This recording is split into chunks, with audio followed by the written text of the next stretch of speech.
पंतप्रधान नरेंद्र मोदी, राष्ट्रपती आणि सर्व सेना दलाच्या प्रमुख असलेल्या द्रौपदी मुर्मू यांची भेट घेणार आहेत।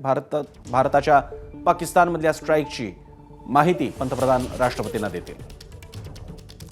सोमेश कोळगे आपले दिल्लीतले प्रतिनिधी आपल्यासोबत आहेत। सोमेश, पंतप्रधान नरेंद्र मोदी आता थोड्याच वेळात राष्ट्रपती भवनात पोहोचतात आणि राष्ट्रपती भवनामध्ये द्रौपदी मुर्मू यांची भेट घेऊन त्यांना आज झालेल्या सर्व ऑपरेशन्स विषयीची माहिती देणार आहेत। त्यासोबतच ज्या सध्या सीमेवरती परिस्थिती काय आहे, त्यानंतर कॅबिनेट कमिटी ऑन सिक्युरिटी ची आज बैठक होणार होती। त्याआधी केंद्रीय गृहमंत्री अमित शाह, राजनाथ सिंग यांची बैठक झाली आहे नरेंद्र मोदींसोबत।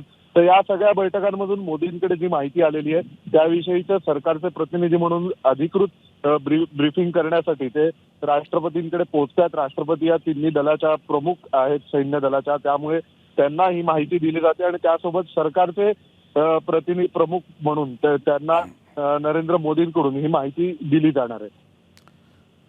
सोमेश, या अर्थातच राष्ट्रपती या सर्व सेना दलांचे प्रमुख असतात, त्यामुळे ती माहिती दिली जाईल। हे ऑपरेशन झाल्यानंतर आता यापुढच्या काही प्रक्रिया दिल्लीमध्ये आता आणखी काही या संदर्भात पंतप्रधान सुद्धा माध्यमांसमोर येतील का, किंवा अन्य ही माहिती काही दिली जाणार आहे का?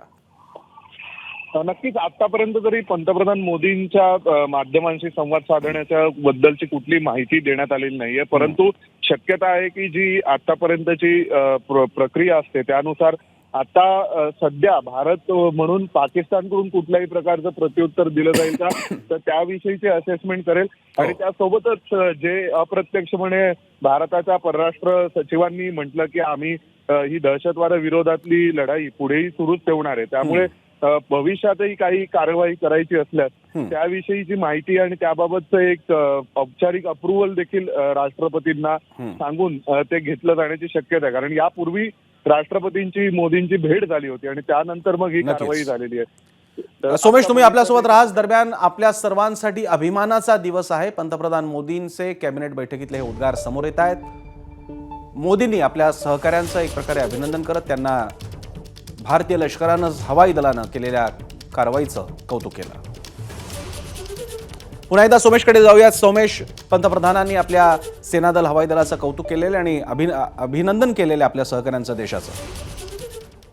आता कॅबिनेटची बैठक झाली, त्या कॅबिनेटच्या बैठकीमध्ये पंतप्रधान नरेंद्र मोदींनी देशाचं अभिनंदन केलेलं आहे आणि केवळ याच एका ऑपरेशन पुरता असं मर्यादित न राहता याविषयीची जी लॉंग टर्म लढाई आहे तर त्या अनुषंगाने भविष्यात करावयाच्या ज्या उपाययोजना आहेत आणि कार्यवाही आहे त्या संदर्भातील देखील निर्णय आणि त्याविषयीची माहिती ही राष्ट्रपतींना आता दिली जाईल। आणि नरेंद्र मोदींनी सर्वच मंत्रिमंडळाच्या सहकाऱ्यांचं अभिनंदन केलेलं आहे की सरकारनी आणि संरक्षण दलांनी यशस्वीपणे हे ऑपरेशन राबवलंय आणि आतापर्यंत पाकिस्तानकडून या विरोधात काही करण्याची हिंमत झालेली नाहीये किंवा आंतरराष्ट्रीय स्तरावरची डिप्लोमसी सुद्धा भारताने यशस्वीपणे केली आहे। तर त्याबद्दल त्यांनी सर्व सहकाऱ्यांचं अभिनंदन केलं। धन्यवाद सोमेश, तुम्ही दिलेल्या या सविस्तर माहितीसाठी।